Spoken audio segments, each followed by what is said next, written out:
లంబోదరాయ నమః. శ్రీ సీతాలక్ష్మణ భరతశత్రుఘ్న హనుమత్ సమేత శ్రీ రామచంద్ర పరబ్రహ్మణే నమః. తారాని ఆధ్యాత్మిక ఛానల్కి మీ అందరికీ స్వాగతం. ఈరోజు మనం చెప్పుకోబోయే నామం 28వ నామం అయిన పితృవాక్యశ్రిత కానన రామ అనే నామం గురించి తెలుసుకుంటున్నాం. పితృవాక్యశ్రిత కానన రామ అంటే తండ్రి మాటను అనుసరించి అడవులకు వెళ్ళిన రామ అని అర్థము. శ్రీరాముడు తన తండ్రి మాట కోసం అడవులకు వెళ్ళాడు. ఇందులో చాలా భాగాలు ఉన్నాయి. ఇది 24వ భాగము. కౌసల్యాదేవి గృహము నుండి శ్రీరామునితో వెన్నంటి వచ్చి ఉన్న లక్ష్మణుడు సీతారాముల సంవాదములను పూర్తిగా విన్నాడు. అన్నయ్య, నేను కూడా ఈ క్రూర మృగములు ఏనుగుల గుంపులతో ఉండే వనాలకు వెళ్ళటానికి వస్తాను అని ఆ రాముని పాదాల మీద పడి వేడుకున్నాడు. రామా, నీ వెంట ఉండి నిన్ను సేవించే భాగ్యము దూరమైతే త్రిలోకాధిపత్యం లభించినా కూడా నాకు అది అక్కర్లేదు. జనన మరణ రాహిత్యం కూడా నేను కోరుకోను. అంతేకాదు పరమపద ప్రాప్తిని సైతం నేను వాంఛింపను. అన్నతో కూడి వనవాసంనకు వెళ్ళటానికి నిశ్చయించుకున్న వాడై లక్ష్మణుడు ఇలా మాట్లాడగా శ్రీరాముడు ఎన్నో విధాలుగా ఓదారుస్తూ అతనిని ఆపడానికి చూశాడు. అప్పుడు లక్ష్మణుడు మరలా ఇట్లా వచించాడు. ఓ అన్నయ్య, సర్వకాల సర్వావస్థలయందు నీకు తోడుగా నేనుండుటకు ఇంతకు ముందే నన్ను అనుమతించావు. ఇప్పుడు ఈ విధంగా నన్ను నివారించటానికి కారణమేమిటి? నా వలన ఏదైనా ఒక అపరాధం జరిగిందా? దయతో తెల్పండి. వీరుడైన లక్ష్మణుడు ఎదుట నిలిచి కృతాంజలి అయి, సోదరా, వనములలో నీ ముందు భాగములో నడుస్తూ ఉంటాను, నీతో రావడానికి అనుమతించండి అని ప్రార్థించగా అతనితో మహాపరాక్రమశాలి అయిన శ్రీరాముడు ఇలా పలికాడు.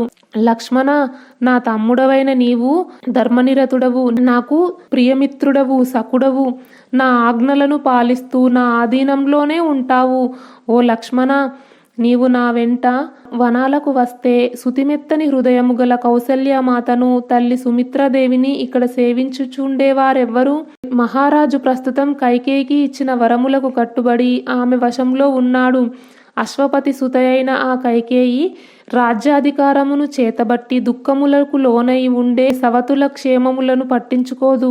కైకేయి చలువ వలన యువరాజైన భరతుడు కౌసల్య సుమిత్రామాతల కష్టములను గూర్చి తలంపకపోవచ్చు. కాబట్టి ఓ లక్ష్మణ, నీవు రాజానుగ్రహమును పొంది గాని లేక స్వయంగా గాని పూజ్యురాలైన కౌసల్యమాత సుమిత్రామాత యొక్క ఆలనా పాలన చూసుకుంటూ ఉండు. ఈ నా సూచనలను పాటించు. ఓ ధర్మజ్ఞ, నేను చెప్పిన ప్రకారం ఆచరించనిచో నా మీద నీకు గల భక్తి శ్రద్ధలు తెలుస్తాయి. అంతేగాక తల్లిదండ్రులను సేవించడం అనే సాటిలేని ఒక మహాధర్మమును ఆచరించిన వాడివి అవుతావు. రఘువంశజుడైన లక్ష్మణ, మీ వదిన సీతాదేవియు నేను దూరమైనచో దుఃఖితురాలైన కౌసల్యమాతకు సుఖము ఎట్లా కలుగుతుంది? నీవు మాకు మారుగా ఇక్కడనే ఉండి నేను చెప్పిన విధంగా వాళ్లను సేవించు. శ్రీరాముడు ఇట్లా పలికిన తర్వాత మాటకారి అయిన లక్ష్మణుడు ఆ మాటల ఆంతర్యమును గుర్తింపగల తన అన్నతో మృదుమధురంగా ఇట్లా మాట్లాడాడు. ఓ రామ, మహావీర, నీ తేజ ప్రభావముతో భరతుడు కూడా నీ వలనే కౌసల్యమాతను, తల్లి సుమిత్రాదేవిని భక్తి శ్రద్ధలతో సేవిస్తాడు. ఇందులో సందేహం లేదు. కౌసల్యమాతను ఆశ్రయించిన వారిని పోషించడానికి ఆమె ఆధీనంలో 1000 గ్రామాలు ఉన్నాయి. కాబట్టి ఆమె నా వంటి వారిని వేల సంఖ్యలో పోషిస్తుంది. అందువల్ల దానధర్మములలో వాసికెక్కిన తల్లి కౌసల్యాదేవి తనను తాను పోషించుకోవటమే కాక మా తల్లిని ఇంకా ఎక్కువ మందిని కూడా పోషింపగల సమర్థురాలు. అన్న, నీ అనుచరునిగా వనవాసమునకు నన్ను కూడా అనుమతించు. నన్ను నీ వెంట తీసుకొని పోవటం ఏమాత్రము ధర్మ విరుద్ధం కాదు. మీకు ఎలాంటి శ్రమ కూడా లేకుండా కందమూలాలను ఫలాలను తెచ్చి ఇస్తూ ఉంటాను. ఆ విధంగా మీ వనవాసమును సుఖంగా సాగుతూ మీకు సేవలు చేస్తాను. నేను కృతార్థుడనవుతాను. ఓ అన్నయ్య, స్వామి ధనుర్బాణములను ధరించి పలుగును చిన్న గంపను తీసుకొని దారి చూపుతూ మీ ముందు భాగంలో నడుస్తూ ఉంటాను. నియమ జీవనమును కొనసాగిస్తూ తాపసులకు వనవాసులకు అనువగు కందమూల ఫలములను, వనములలో లభించు ఇతరములైన ఆహార పదార్థాలను అక్కడ మీకు సమకూరుస్తాను. వదినయు నీవు పర్వత సానువులయందు సంచరిస్తున్నప్పుడు, మేల్కొని ఉన్నప్పుడును, నిద్రించుచున్నప్పుడు, సర్వకాల సర్వావస్థలయందు మీకు సకలోపచారములు చేస్తాను. లక్ష్మణుడు పలికిన ఈ మాటలకు ప్రసన్నుడైన శ్రీరాముడు అతనితో ఇట్లు పలికాడు. ఓ సౌమిత్రి, నీవు వెళ్ళి సుమిత్రామాత మొదలగు ఆత్మీయులకు నీ వనవాస ప్రయాణమును గూర్చి తెలిపి వారి ఆమోదమును తీసుకో. ఓ లక్ష్మణ, చూసెడి వారికి భయము గొల్పేడి 2 దివ్య ధనస్సులను, శత్రువులకు దుర్భేద్యములైన 2 కవచములను, అక్షయములైన బాణములు గల 2 తూనీరములను, బంగారు పిడులతో ఒప్పుచు సూర్య తేజస్సుతో విలసిల్లే 2 ఖడ్గములను మహానుభావుడైన వరుణుడు జనకుని మహాయజ్ఞ సమయములో మనకు ఇచ్చాడు. పూజార్థమై అవి వశిష్ఠ మహర్షి మందిరమున ఉంచబడినవి. ఓ లక్ష్మణ, ఆ ఆయుధములన్నింటినీ తీసుకొని త్వరగా ఇక్కడికి విచ్చెయ్యుము. వనవాస ప్రయాణమునకు సర్వసన్నద్ధుడైన లక్ష్మణుడికి తన అన్నయ్య నుండి ఆమోదం వచ్చింది. ఇక్ష్వాకు వంశ గురువైన వశిష్ఠుని గృహానికి వెళ్ళి ఉత్తములైన అక్కడున్న ఆయుధములను గురువుల అనుమతితో గ్రహించి తర్వాత ఉత్తమ రాజకుమారుడైన లక్ష్మణస్వామి సర్వాలంకార శోభలతో రాజపూజలందుకున్న ఆ దివ్యాయుధములను అన్నింటినీ తీసుకొని వచ్చి శ్రీరామునకు చూపించాడు. ఆ తర్వాత బుద్ధిశాలి అయిన శ్రీరాముడు తన దగ్గరికి వచ్చేసిన లక్ష్మణునితో సంతోషంగా ఇట్లా మాట్లాడుతున్నాడు. సౌమ్యుడైన ఓ లక్ష్మణ, భలే, నేను అనుకోని రీతిగా సకాలంలో నీవు ఇక్కడికి వచ్చేశావు. ఓ పరంతప, నా దగ్గర ఉన్న ఈ ధనమునంతా నీతో గూడి తపస్సంపన్నులైన బ్రాహ్మణోత్తములకు ఇచ్చివేయాలనుకుంటున్నాను. గురువుల పట్ల గాఢమైన భక్తి శ్రద్ధలు కలిగి నిత్యము వారిని సేవించడి బ్రాహ్మణ శ్రేష్ఠులకు, ఇంకా నన్ను ఆశ్రయించుకొని ఉన్న వారందరికీ ఈ సంపదను పంచి ఇయ్యాలనుకుంటున్నాను. ఓ లక్ష్మణ, బ్రాహ్మణోత్తములలో ప్రముఖుడు వశిష్ఠ మహర్షి పుత్రుడు పూజ్యుడైన సుయజ్ఞుని, శిష్టాచార సంపన్నులైన ఇతర బ్రాహ్మణులను తోడుకొని రమ్ము. నేను వారందరినీ సత్కరించి వనములకు బయలుదేరెదను. ఆ తర్వాత లక్ష్మణుడు శుభప్రదమైన అన్న ఇచ్చిన ఆదేశమును ప్రియముగా శిరసా వహించి వెంటనే బయలుదేరి గురుపుత్రుడైన సుయజ్ఞుని మందిరానికి ప్రవేశించాడు. ఆ సమయంలో విప్రవరుడైన ఈ సుయజ్ఞుడు అగ్నిశాలయందు ఆసీనుడై ఉన్నాడు. లక్ష్మణుడు ఆయనకు ప్రణమిల్లి ఇట్లు వచించాడు. మిత్రమా, ఇతరులకు అసాధ్యమైన కార్యములను ఆచరించే శ్రీరామచంద్రుని దర్శించుటకై ఆయన ఇంటికి వెళ్దాం రండి. ఆ తర్వాత సుయజ్ఞుడు మధ్యాహ్నిక సంధ్యోపాసనాది కృత్యములను ముగించుకొని వెంటనే లక్ష్మణునితో బయలుదేరి మనోహరమైన శ్రీరాముని భవనమునకు వచ్చాడు. తన కడకు వచ్చేసిన సుయజ్ఞుడికి శ్రీరాముడు సీతా సహితుడై ఎదురేగి అంజలి ఘటించి ఆయనను సుఖాసీనుని గావించెను.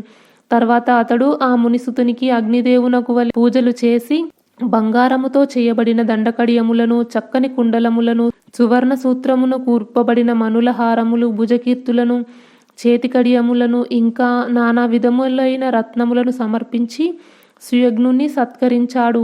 తర్వాత సీతాదేవి ప్రోత్సాహముతో ఆ రామచంద్రుడు ఆయనతో ఇట్లన్నాడు.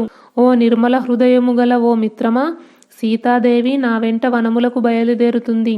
ఈ సందర్భమును పురస్కరించుకొని ఆమె నీ ధర్మపత్ని కోసం హారమును, కంఠాభరణములను, వడ్డానము ఇయ్యనున్నది.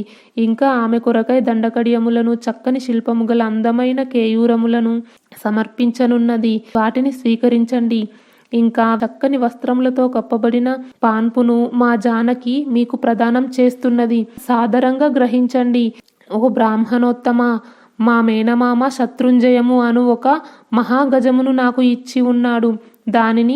దానితో పాటు 1000 బంగారు నాణెములను నీకు సమర్పిస్తున్నాను, స్వీకరించండి. శ్రీరాముడు ఇట్లా వినతిపూర్వకంగా సమర్పించిన కానుకలను న్యాసముగా అప్పగించిన శత్రుంజయమును స్వీకరించి సుయజ్ఞుడు ఆ సీతారామ లక్ష్మణులకు శుభాశిస్సులను తెలిపాడు. ఆ తర్వాత ప్రియభాషి అయిన శ్రీరాముడు ఏకాగ్రతతో నిలిచి ఉన్న ప్రియ సోదరుడైన లక్ష్మణునితో బ్రహ్మదేవుడు ఇంద్రునితో వలె, ఓ లక్ష్మణ, బ్రహ్మర్షులైన అగస్తుని, విశ్వామిత్రుని సాదరంగా ఆహ్వానించి వారిని భక్తి శ్రద్ధలతో పూజించు. ఓ మహాబాహు, ఆ మహాబాహులకు 1000 కొలది పాడి ఆవులను, వెండి బంగారములను, ఆభరణములను, రత్నరాశులను, ధనధాన్యములను సమృద్ధిగా సమర్పించి వారిని సంతృప్తులను గావింపుము. యజుర్వేదం నందలి తైత్తిరీయ విభాగములను బాగుగా అధ్యయనం చేసిన వేద పండితులను, బ్రాహ్మణోత్తములను, మిక్కిలి శక్తి సంపన్నులను, వాక్శుద్ధి కలవారు, నిత్యము కౌసల్యమాతకు శుభాశిష్యులను వసంగుచుందురు. వారు దానములను పుచ్చుకొనుటకు పాత్రులు కనుక వారికి సంతృప్తి కలుగునట్లుగా ధనకనక వస్తువాహనములను, దాసీజనములను, పట్టు వస్త్రములను కోశాగారం నుండి ఇప్పించుము. చిత్రరథుడైన మంత్రి సుమంత్రుని వలె రాజవంశమునకు ఎంతో నమ్మిన బంటు. అతడు చిరకాలం నుండి రాజకుటుంబమునకు సేవలు చేస్తున్నాడు.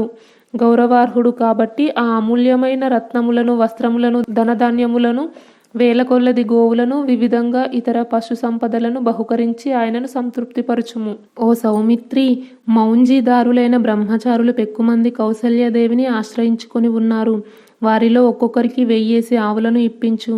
నేను ఇక్కడ కానుకలను చూసి కౌసల్యమాత ఆనందించు రీతిగా ఆ బ్రాహ్మణులందరినీ అన్ని విధములుగా సత్కరింపుము. తమ్ముడైన శ్రీరాముని యొక్క ఆదేశానుసారం లక్ష్మణుడు స్వయంగా కుబేరునిలాగా బ్రాహ్మణోత్తములకు సంపదలను ఇచ్చేశాడు. ప్రతి వ్యక్తితో 14 సంవత్సరాల వరకు భుక్తికై చాలునంత ద్రవ్యము ఇచ్చి శ్రీరాముడు వారితో ఇట్లా పలికాడు: లక్ష్మణుని గృహమును, ఈ గృహమును విడిచిపెట్టి వెళ్లకుండా ఎప్పటి వలనే శుభ్రముగా ఉంచుచు నేను వచ్చే వరకు వాటిని కాపాడుచూ ఉండండి. తన వనవాస గమనము కారణంగా దుఃఖంతో మునిగి ఉన్న ఆశ్రిత జనములతో ఇట్లా పలికాడు: కోశాగారంలో ఉన్న నా ధనమంతా తెప్పించండి అని కోశాధిపతిని ఆదేశించాడు.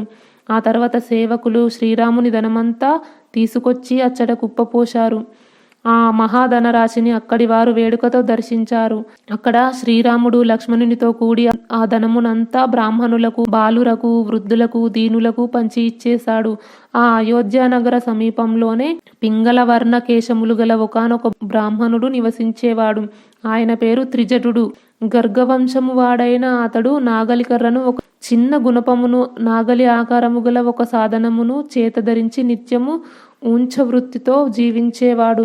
తరుణి అయిన ఆయన భార్య దరిద్ర బాధకు తట్టుకోలేనిదై పసివారైన తన కొడుకులను తన కడకు చేర్చుకొని వృద్ధ బ్రాహ్మణుడైన తన భర్తకు ఇట్లు ఉపాయం చెప్పింది: నాగలి కర్రను, పలుగును, నాగలిని ప్రక్కన పెట్టు, నా మాటను పాటింపు. ధర్మజ్ఞుడైన శ్రీరాముని దర్శిస్తే మనకు ఎంతో కొంత మేలు కలుగుతుంది. భార్య మాటలను విన్న వెంటనే అతడు చినిగిన వస్త్రమును కప్పుకొని రాముని భవనమునకు దారిబట్టాడు. ఆ త్రిజటుడు జనసమూహ మధ్యగా వస్తుండగా 5వ కక్ష వరకు అతనిని ఎవ్వరూ నివారింపలేదు. అప్పుడు ఆ త్రిజటుడు శ్రీరాముని సమీపించి ఆయనకిట్లా విన్నవించాడు: వాసిగాంచిన ఓ రాజకుమారా, నేను కటిక పేదను, అధిక సంతానము కలవాడిని. నిత్యము వనములలో తిరుగుతూ ఊంచవృత్తిలో కుటుంబ పోషణ చేసుకుంటున్నవాడిని.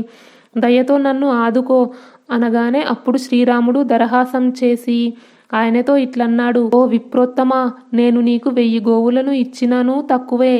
నీవు ఈ చేతికర్రను ఎంతవరకు విసరగలవో అంతవరకు పట్టడి గోవుల సమూహమును నీకు సమర్పిస్తాను అని వెంటనే ఆ బ్రాహ్మణుడు తన ఉత్తరీయమును నడుముకు బిగించి తన చేతిలోని దండమును గిరగిరా త్రిప్పుకుంటూ బలము కొలది వేగంగా దానిని విసిరేశాడు. అతడు విసిరిన ఆ కర్ర సరయూ నది దాటి ఆవలి తీరము వేల కొలది గోవులు గల గోష్టం చివర ఒక వృషభముకు దగ్గర పడింది. ధర్మాత్ముడైన శ్రీరాముడు ఆ బ్రాహ్మణుని హృదయానికి హత్తుకొని సరయూ నది యొక్క ఆవలి తీరమున గల వేల కొలది గోవులను, గోపాలులను వెంటనిచ్చి త్రిజటుని ఆశ్రమమునకు పంపించా. పరిహాస సూచకమైన నా దరహాసము నీకు అన్యదా భావింపవలదు.